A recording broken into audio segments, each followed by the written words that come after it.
Howdy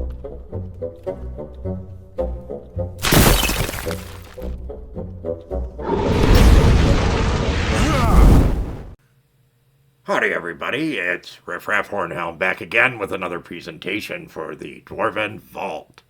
Today we're doing another Veil Tale. And today is it was a rather lengthy message that was sent in to us via email, where somebody obviously put quite a bit of thought into how to describe this all to us. Honestly, if I read it, we'd be here for a very long period of time. So we're going to condense this down a bit and fill you in on what happened in today's Veil Tale. So today's Veil Tale has to do with HUGO, a large man who's a human, and he's been a absolutely lights out fighter. He's been kicking ass from here to Kingdom Come. It doesn't matter what happens. He's famous throughout the land for being a great fighter. As part of his background, he had been told that he had been saved from a group of orcs when he was just a young orphan, and that the man who had saved him, who was a sergeant in the town guard, who had pursued these kidnapped children, had then raised him to the way of the sword, and from this he learned how to become a great fighter, eventually engaging with various other great fighters to learn even more and become even greater. So now he was respected, known, and feared throughout the land as the best fighter out there. And HUGO had always had a question about, well, what happened? How did he save me?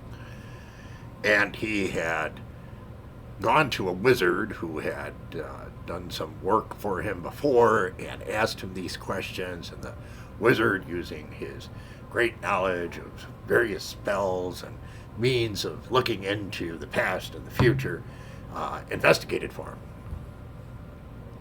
And he said, well, can you actually see what happened? He said, no, I can go back to that time and I can see general things, but I can't actually see what happened. I said, well, could you send me there? The wizard looked at him and said, well, yes, I can, number one. And yes, you probably have enough money to pay me to do so. At the same time, I wouldn't recommend it. If you go there and so much as move a muscle, you may change the course of future history. And this gave HUGO pause, as he wasn't sure, well, how do I go there and not move a muscle? And he asked more of the wizard to better determine what could be done. And what the wizard told him is that, listen, I can't show you all the creatures running around, the people in the town, the orcs, the orphans. He says, like I said, all I can do is send you back. But I do have pretty good knowledge of any of the main features. And here's what I'd suggest is if we're going to send you back, you go back to one spot where you can see where the rescue took place, which was this clearing just a bit down the road outside of the town. Okay. He said, I could probably do that. And he looked at a vision that the wizard provided that showed the clearing, and he noticed that in the clearing there was, at the edge of it, a dead tree with a big, heavy side trunk that would obscure him from anything going on in the clearing, and he could actually see what was going on and learn more about his own history. Okay, why not? Okay, but you have to promise that if I send you there, you'll be there for approximately whatever the amount of time was, it doesn't say. And during that time, you cannot move a muscle. And HUGO says, okay, I agree to that. I so much want to know more about my own past, and this is the crucial incident in my past, and it really set the path for me going forward. I promise not to move a muscle. Good enough. He was, of course, sent back. But let's understand a little bit more about the circumstances under which he was sent back and what was going on at that time.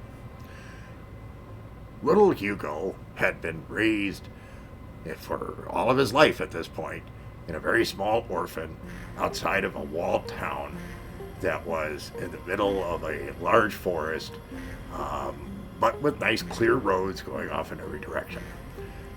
He lived in an orphanage that was looked after by a kindly old priest. He was actually a dual-classed cleric wizard, it says, or cleric mage in the notes that were sent to us. And he was only a mage because he wanted a familiar. And he had a familiar who was this kind of fat squirrel that he used as his, messenger, familiar, whatever familiars do. I'm a dwarf, we don't have familiars. Those are just snacks. So, with that familiar, he left it with the orphans in the orphanage while he went into town to get supplies. The orphanage was just outside the walled town. Same with the old people's home. Unfortunately, what was looked at as not being the useful members of society. It's an unfortunate fact of life at that time in this place.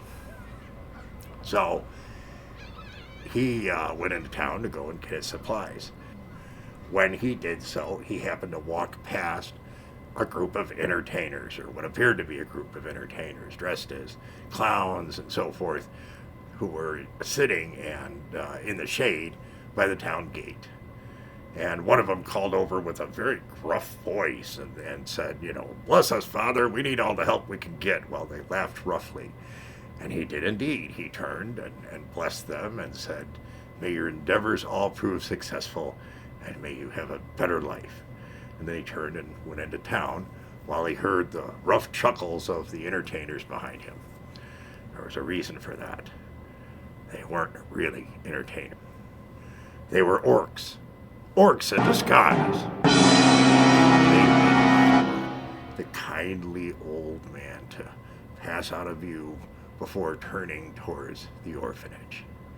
Now, in the yard of the orphanage, there was about a dozen of the orphans, and they ran in, scooped them up, jumped back on their horses, not wargs, but horses, and made a beeline down the road away from town, while the children, who were at first enchanted by the look of these things because they looked like happy, funny clowns and stuff, began to now scream and cry and wail.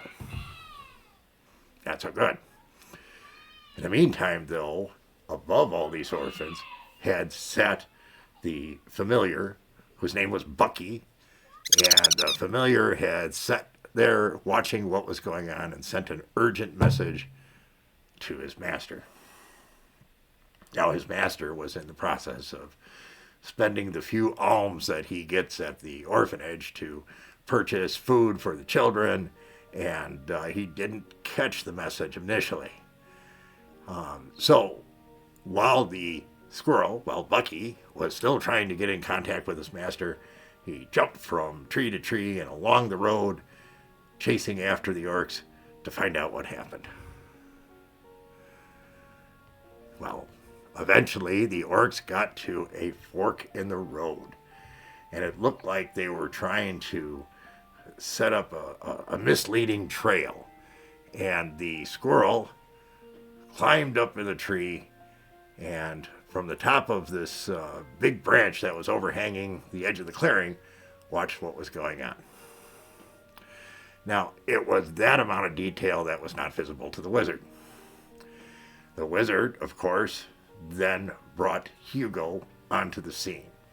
A die roll determined, since Hugo had chosen the same place as the squirrel was going to be, a die roll determined what the timing was for each of them. And as it turned out, Hugo appeared right on top of the squirrel, crushing it and severing the connection between the familiar and his master. Also, obscuring what happened to the children. What had happened in the original history was that the children, with the squirrel keeping track of what was going on, were tracked down by guardsmen, the orcs were slaughtered, and the children were all saved. And therefore, Hugo went on to be adopted by the guardsman who saved him and became a great fighter, the man he is, or should I say was, today. Because once he smushed the squirrel by appearing on top of him, even though he didn't move a muscle, he changed all of history. The orcs escaped with the children, who were then taken, well, children are hasty to orcs, so they didn't meet a very happy end.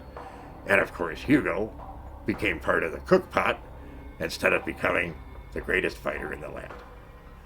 That's a pretty epic fail. No two ways about it. Looks Oh, you think so too?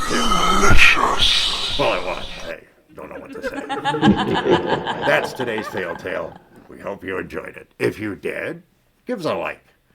Come to the dark side. Become a subscriber. And don't forget to come back and see us again real soon. Remember, dwarves rock.